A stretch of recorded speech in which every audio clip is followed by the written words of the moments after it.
Isso aí, meus queridos, vamos lá então, terceiro e último exemplo. Depois vou fazer alguns comentários para preparar para a semana que vem e vamos fazer exercício. Aproveitar de repente que eu estou em sala de aula e que a matéria está fresca e vou pedir para tu arriscar um ou outro ali, que aí depois eu já posso corrigir em sala mesmo. Então olha só. Peguei um recipiente adiabático, ou seja, ele não permite perda de calor para o meio externo, nem entrada de calor do meio externo para o interior. E lá dentro eu joguei 20 gramas de H2O a menos 30 graus, então está na fase sólida, estamos considerando que é a pressão atmosférica. E joguei junto com esse gelo 80 gramas de água também, só que a 90 graus. E eu quero saber qual é a condição final, temperatura, estado físico, eu quero saber o que vai acontecer no final. Eu forneço a vocês o calor específico do gelo, da água e o calor latente de fusão. Olha como é que eu acho legal o aluno pensar nessa questão para desenvolver a física. Primeiro, poxa, se eu vou colocar água e gelo em contato, nós sabemos que o calor flui do corpo de maior temperatura para o corpo de menor temperatura. Então é claro que a água vai começar a esfriar e o gelo a esquentar. Mas me ocorre a seguinte pergunta, quem será que chega a zero primeiro? Será que a água chega a zero primeiro e começa a congelar? Ou será que o gelo chega a zero primeiro e começa a derreter? Claro que pelos valores fornecidos está meio na cara que o gelo vai chegar a zero primeiro, mas nem sempre vai ser assim, óbvio. Então tu vai ter que entregar na mão da matemática essa decisão e não no teu feeling.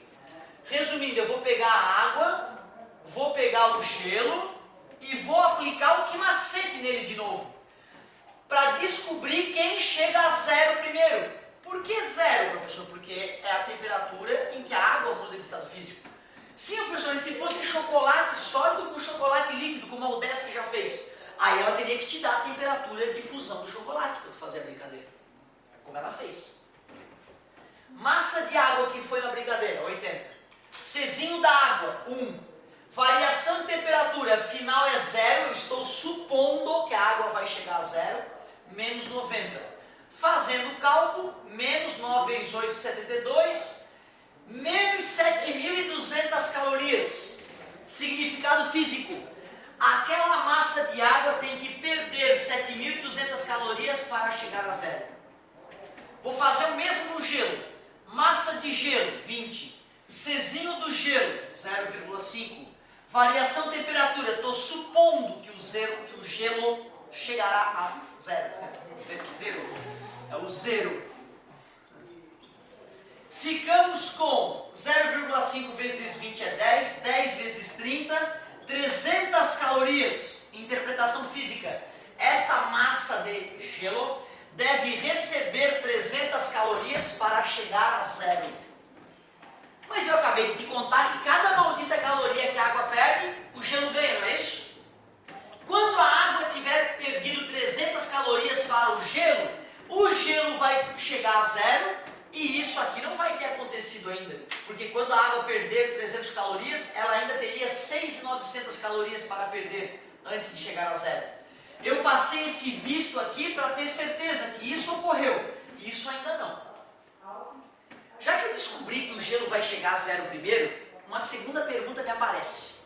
Será que a água vai ter cacife para derreter todo o gelo e aquecer esse gelo na forma de água já? Ou será que durante o processo de derretimento a água vai chegar a 0 e o equilíbrio térmico vai ocorrer a 0?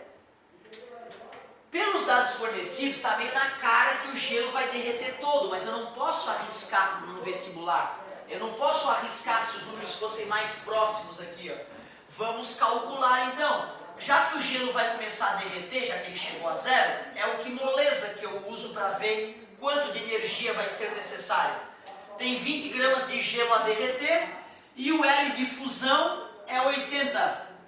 2 vezes 8, 16, com 2 zerinhos, 1.600 calorias. Interpretação física. Para eu derreter essas 20 gramas de gelo que já chegou a 0, eu preciso de mais 1.600 calorias. A água tem cacife para isso? Deixa eu ver. Olha o saldo aqui. 7.200, ela fornece 300, nem faz cócega. Fornece mais 1.600, acabei de ter certeza que isso vai acontecer. O gelo vai derreter todo. E muita atenção. Agora que eu descobri que o gelo derreteu todo, eu sei que ele virou o quê? Água líquida.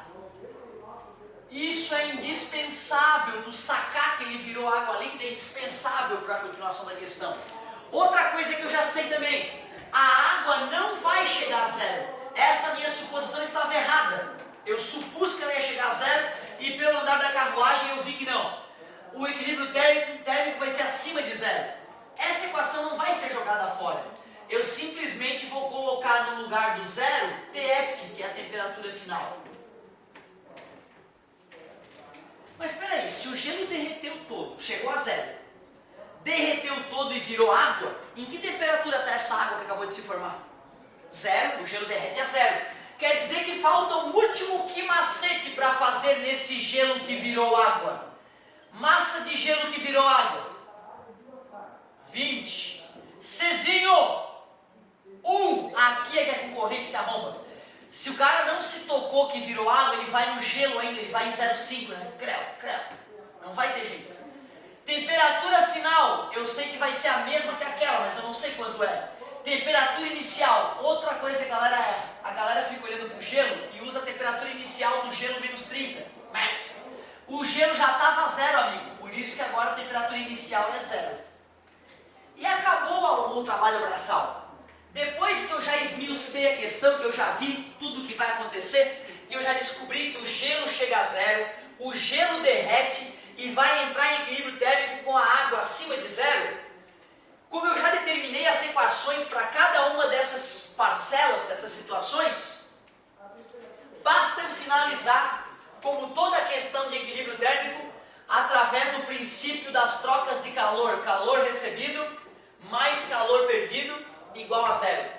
Quem está recebendo calor é o corpo de menor temperatura, o corpo mais frio, que é o gelo. Recebeu 300 calorias para chegar a zero, recebeu 1.600 calorias para derreter e vai receber uma quantidade de calor que vai dar 20 TF. Já a água vai perder uma quantidade de calor que eu não sei quanto é ainda, mas que pode ser calculado por aquela expressão 80 que multiplica TF menos 90. E agora a matemática se encarrega de nos revelar qual é a temperatura de equilíbrio térmico. 1900 mais 20 TF, 80 vezes T, 80 T, menos 8 vezes 9, 72 com 2 zeros, 80 TF com 20 TF, 100 TF, tinha 2.000, gastei 7.200, vou ficar devendo 5.200. Ah não, foi 1.900, vou ficar devendo 5.100. É isso? É isso? 300, né? Eu tenho que devolver os 100, não tirar, né? 7.200 menos 2 dá 5.200, devolve 100, 5.300, menos 5.300, menos passa, mais, está multiplicando, passa dividindo, temperatura de equilíbrio térmico 53 graus Celsius. Como eu disse a vocês, tem gente que faz de outra forma, usando macete, só que eu acho que tolhe o raciocínio do aluno. E isso tem consequências funestas no vestibular. Eu prefiro que o aluno faça de maneira consciente. Assim não vai precisar de grandes macetes. Cara, se tu treinar esse tipo de questão que envolve equilíbrio térmico com mudança de estado físico, muito pouca gente consegue matar esse tipo de questão no vestibular. Tu entra já pro topo da lista. Tem que treinar esse tipo de questão e torcer para que caia. Show de bola! Para finalizar esse nosso bate-papo sobre calorimetria, eu vou usar alguns minutinhos para comentar o famoso diagrama de fases.